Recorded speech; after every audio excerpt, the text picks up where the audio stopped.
Welcome everyone. This is Dr. Aditya Sibi Chakravarti from Dr. Talks.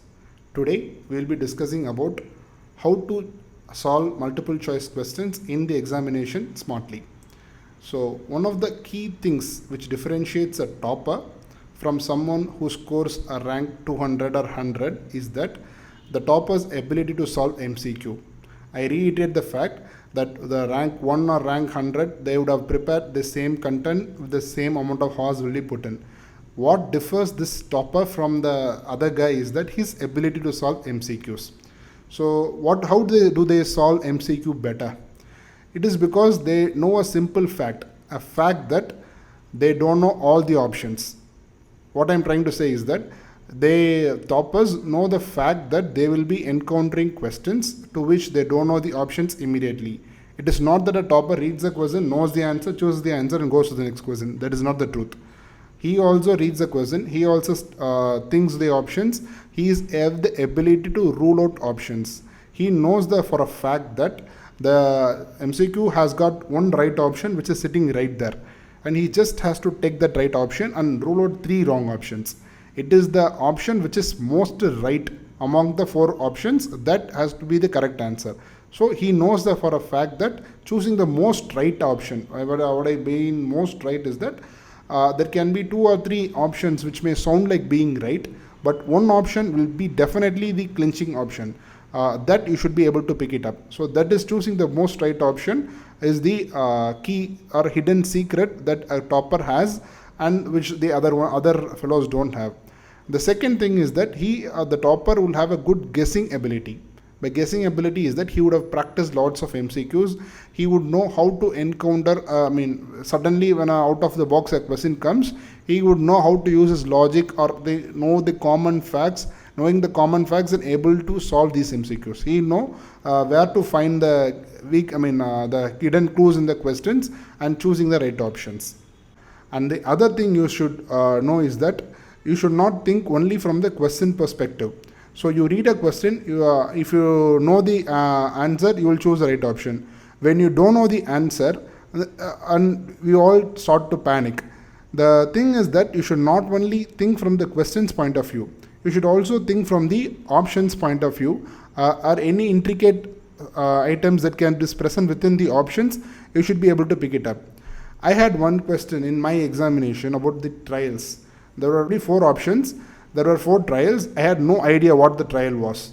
But there was one option which gave that a calcium channel blocker was found to be useful in acute heart failure. I don't know about any of those trials. I don't know about that particular trial also. But I know the fact that calcium channel blockers are not useful in acute heart failure. So I went out choosing the option logically, and it was turned out to be a right option. So you should think logically. That is very important.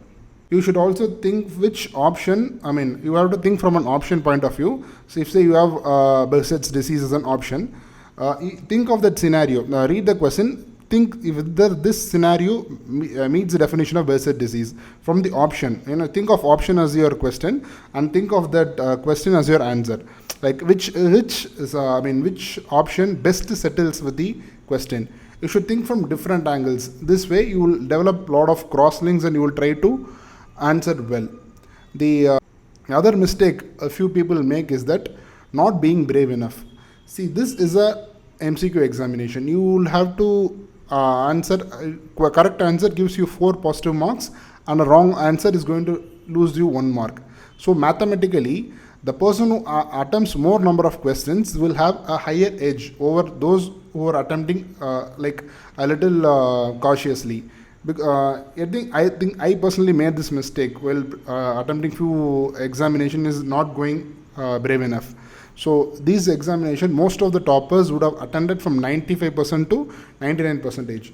So what I would like to say to you is that if you have sincerely prepared for the examination and if you are having a good knowledge of this stuff, you will have to attempt 95 to 98% of the questions.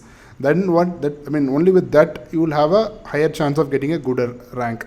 Going cautiously in this examination is a mistake that I would like to highlight.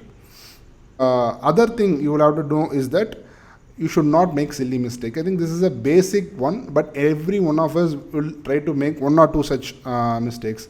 That is not reading the questions properly and not reading all the 4 options fully. We will miss that intricate items like all the above except, all but double negatives. Two negatives will be then. All the above options except those things and those keywords you should never miss. So that is why you should never be in a hurry to mark the right option, especially if it's the first option.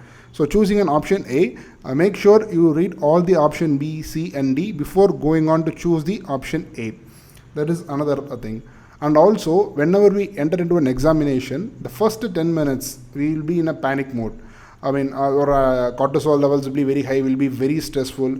So it is natural that you may be not able to retrieve some certain options to certain questions. But trust in yourself that you will be able to retrieve those options. You will get into that MCQ mode within some time. Like within next, when you go, try your option, question number 10 or 11, you will get into the groove. So it is natural to be feeling not so good in the first few questions. Know that. The other thing is that whenever you encounter a long question, when the question is very long and it has got multiple options which are also very long, do not get into the trap of wasting large amount of time into that particular question. So if you are knowing that this question is going to take a lot of time, just mark the question and go to the next question. There will be a lot of direct questions. So you should answer them and come back to this the longer questions, and you should be able to pick the key terms. Whenever it is a long question, you should be able to pick what is the key options amongst that questions. So this you will get only by practicing large number of questions and reading the questions fast. That is a skill. You should be able to read the question fast and interpret into the thought process. That is very important. So you will have to practice a lot of MCQs, long question MCQs to get into the options.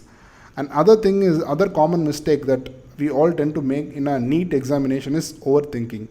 So basically this examination is the options will be mostly straightforward.